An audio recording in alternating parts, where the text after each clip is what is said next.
Hello dear students, I am Ketan sir from Arohi Coaching Classes Maths Expert. Today I am going to start exercise 3.2 question number 2. But before starting this question number 2, I have to explain something about the concept of this question number 2. तो यानी कि concept क्या है इसमें? तो concept ये है कि अगर आपको ये दो इक्वेशन दिए हैं, समझ लो कि ये आपके सामने इक्वेशन है 3x + 4y + 2 = 0 और 3x + 6x + 5 = 0. ये जो दो इक्वेशन है, ये जो दो लाइन के इक्वेशन है, ये दोनों लाइन के इक्वेशन का अगर हम ग्राफ ड्रॉ करेंगे और उसकी हम ग्राफ में लाइन ड्रॉ करेंगे, बराबर, तो ये जो दोनों की जो लाइन है वो एक दूसरे को इंटरसेक्ट करेगी, ओके, या एक दूसरे को पैरेलल आएगी या एक दूसरे को कोइंसिडेंट होगी. तो ये अगर हमें जानना हो तो हम कैसे जान सकते हैं? यानी कि हर बार हम ग्राफ ड्रॉ करके तो बहुत डिफिकल्ट हो जाएगा, टाइम कंज्यूमिंग हो जाएगा. तो आपको करना क्या है, आपको 3 रूल्स याद रखने हैं. आपको क्या करना है? 3 रूल्स याद रखने हैं. कौन से 3 रूल्स? अगर 1/a2 और b1/b2 नॉट इक्वल टू आया तो आपको क्या समझना है कि वो इंटरसेक्ट एट 1 पॉइंट, यानी कि वो एक दूसरे को एक जगह पे टच होगी. कहाँ पे जगह होगी? एक जगह पे इंटरसेक्ट होगी, मीट होगी, ओके. लेकिन अगर a1/a2 और b1/b2 इक्वल टू आया, तो अगर a1/a2 और b1/b2 इक्वल आया तो आपको क्या करना है? c1/c2 फाइंड करना है, ओके. और अगर c1/c2 नॉट इक्वल टू आया, अगर c1/c2 okay not equal to आया, तो आपको क्या समझ जाना है कि वो जो दो लाइन के इक्वेशन है वो दो लाइन एक दूसरे के पैरेलल है. अगर इक्वल टू आया, यानी कि इक्वल टू c1/c2 आया, तो आपको समझ जाना है कि वो एक दूसरे के कोइंसिडेंट है. क्या है? वो एक दूसरे के कोइंसिडेंट है. तो ये कॉन्सेप्ट है इसका, तो सबको समझ में आ गया होगा. लेकिन इसको पूरा वीडियो हम डिटेल में आपको पढ़ाने वाला है, तो फटाफट ये वीडियो की शुरुआत करने से पहले आप मेरी चैनल को लाइक कर दो, सब्सक्राइब कर दो और शेयर कर दो. और don't forget to click on bell icon, क्योंकि अगर आप बेल आइकन के ऊपर क्लिक करोगे तो आपको ऐसे अच्छे अच्छे वीडियोज़ की नोटिफिकेशन आपको मिलती रहेगी. तो शुरुआत करते हैं without wasting time. Let's get started. शुरुआत करते हैं हम क्वेश्चन नंबर 2 की, क्वेश्चन नंबर 2 की.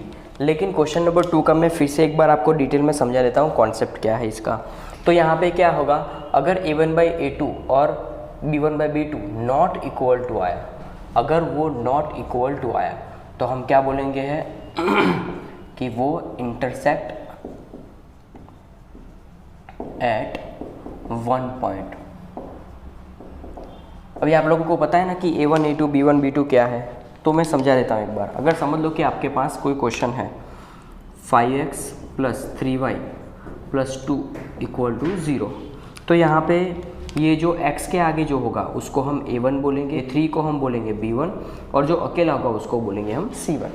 सेम यहाँ पे देखो दो इक्वेशन है, बराबर. तो ये a1 होगा, ये a2 सॉरी ये b1 होगा और ये c1 होगा. सेम यहाँ पे ये a2 होगा, ये b2 होगा और ये c2 होगा.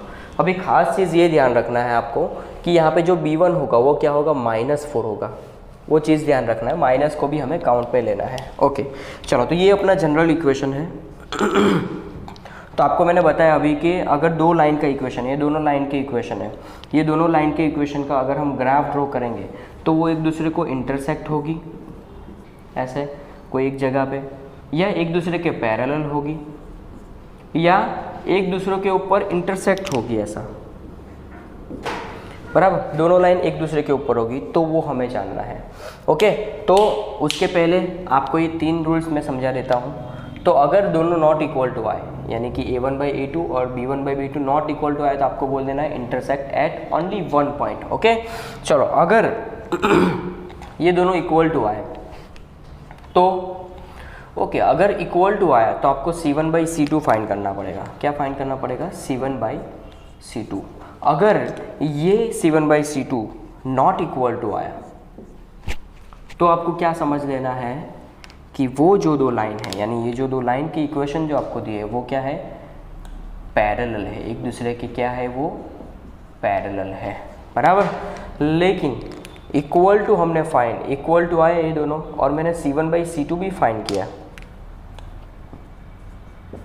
और वो इक्वल टू आए, वो इक्वल टू आए। अगर तीनों तीन इक्वल टू आए तो समझ जाना है कि वो कोइंसिडेंट है,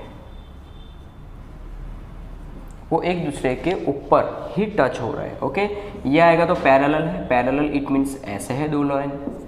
कोइंसिडेंट है यानी कि एक के ऊपर दूसरी लाइन है। और इंटरसेक्ट एट वन पॉइंट यानी कि एक दूसरे को ऐसे कोई एक जगह पे इंटरसेक्ट होंगे। Okay, clear. तो ये कॉन्सेप्ट आपको समझ में आ गया। तो अभी मैं आपको क्वेश्चन नंबर 2 का फर्स्ट क्वेश्चन में सॉल्व कराने वाला हूँ आपको। तो यहाँ पे देखो A1 A2 आपको पता चल गया है, A1 A2। तो सबसे पहले आपको करना क्या है, याद रखो, सबसे पहले आपको A1/A2 और B1/B2 फाइंड करना है। ओके, तो मैं पहले A1/A2 लिखता हूँ यहाँ पे और B1/B2 लिखता हूँ। चलो, A1 क्या है 5 है, A2 क्या है 7 है, B1 क्या है -4, B2 क्या है 6 है। अभी दोनों चेक करो तो यहाँ पे कुछ कट हो रहा है, 2 2 ज़ा 4 और 2 3 ज़ा 6। It means answer will be 5/7 और ये 2 2 कट हो जाएगा तो बचेगा 2/3 -2/3। यहाँ पे क्या है, ये नॉट इक्वल टू आया, नॉट इक्वल टू आया ना, नॉट इक्वल टू आया, बराबर। तो आपको क्या बोलना है कि this two line are intersect at one point, है ना। देखो नॉट इक्वल टू आया ना, तो क्या समझना है, इंटरसेक्ट एट वन पॉइंट। अगर ये दोनों का ग्राफ ड्रॉ करेंगे ना हम, तो आंसर क्या आएगा, ऐसे। अगर ग्राफ ड्रॉ करेंगे तो ऐसा कुछ आएगा, एक जगह पे टच होंगे। अभी सेकंड क्वेश्चन करते हैं।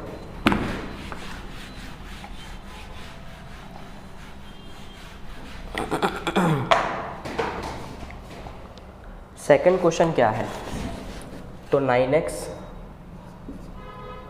+ 3y + 12 = 0, 18x + 6y + 24 = 0, बराबर। ये आपको दिया है।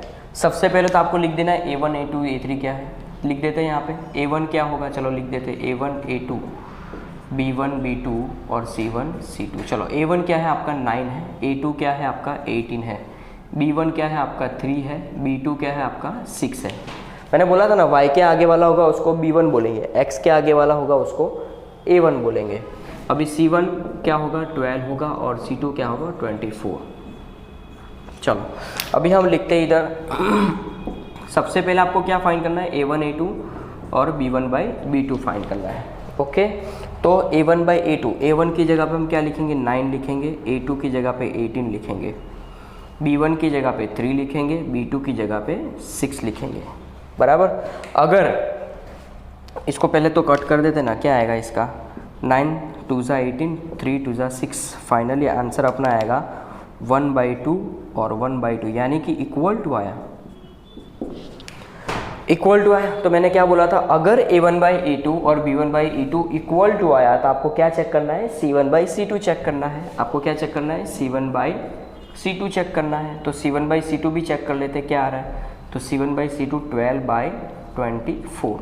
तो इसको कट करेंगे तो हो जाएगा 12 2 ज़ा 24, यानी यहाँ पे भी आंसर क्या आ रहा है 1/2, यानी कि C1/C2 भी इक्वल आ रहा है, तीनों तीन इक्वल आ रहा है। इसका मीनिंग क्या हुआ, तीनों तीन इक्वल आ रहा है, तो क्या है वो एक दूसरे को कोइंसिडेंट है। These two lines coincident to each other, यानी इसका हम ग्राफ ड्रॉ करेंगे तो एक लाइन ऐसी आएगी और दूसरी लाइन जो होगी वो उसके ऊपर ही होगी। पता चल गया, यानी कि बहुत सारी जगह पे वो इंटरसेक्ट हो रही है। देखो, एक बहुत सारी जगह पैरेलल होगा तो एक भी जगह पे इंटरसेक्ट नहीं हो रही है। चलो, थर्ड क्वेश्चन।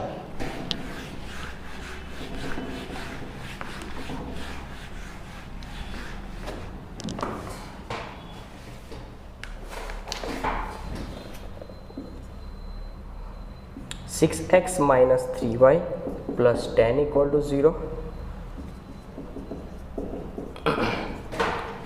चलो, इसमें भी हम सबसे पहले क्या करेंगे, तो पहले A1 A2 सब लिख देंगे, A1 A2 B1 B2 C1 C2। चलो A1 की जगह पे 6 लिखेंगे, A2 की जगह पे 2 लिखेंगे, B1 यानी कि y के आगे है तो -3 और ये 1 होगा, है ना, बराबर ना बेटा, यहाँ पे कुछ नहीं है तो 1, वो तो पता चल गया 1, लेकिन यहाँ पे माइनस है तो माइनस लिखना पड़ेगा। C1 क्या है 10 है और C2 क्या है 9 है, बराबर। चलो अभी हम यहाँ पे फाइंड कर देते हैं A1 बाई A2 और B1 बाई B2। तो A1 क्या है 6 है, A2 क्या है 2 है, B1 क्या है -3, B1 क्या है, B2 क्या है -1। तो यहाँ पे क्या हो जाए 2 3 ज़ा 6 और 1 minus minus cut, it means क्या आएगा आपका 3 आया, दोनों साइड यानी इक्वल टू आया। अगर इक्वल टू आए तो मैंने क्या बोला था, अगर ये दोनों इक्वल टू आए तो क्या करना है आपको C1 बाई C2 फाइंड करना है। तो मैं C1 बाई C2 फाइंड करता हूँ। चलो चेक कर लेता हूँ 10 बाई 9, तो यहाँ पे तो ये कट ही नहीं हो रहा है। ओके, तो नॉट इक्वल टू क्या है, नॉट इक्वल टू यानी नॉट इक्वल टू 9। तो हमें क्या बोलना है इधर, कौन सा है नॉट इक्वल टू, ये वाला ऑप्शन। तो बोल देना है कि वो एक दूसरे को पैरेलल है। This two lines are parallel to each other, बराबर, यानी उसकी लाइन ड्रॉ करेंगे तो ऐसे आएगा और वो दोनों एक दूसरे को कहीं पे भी टच नहीं करेंगे, क्योंकि कितना भी हम आगे लेके जाएंगे लेकिन वो एक दूसरे को टच होगा ही नहीं। ओके, तो ये अपना क्वेश्चन नंबर 2 है। ओके, तो अगर आपको ये समझ में आया तो ये वीडियो जो है उसको लाइक कर दो, सब्सक्राइब कर दो और शेयर कर दो अपने क्लासमेट को। ओके, तो मिलते हैं थोड़े से ब्रेक के बाद।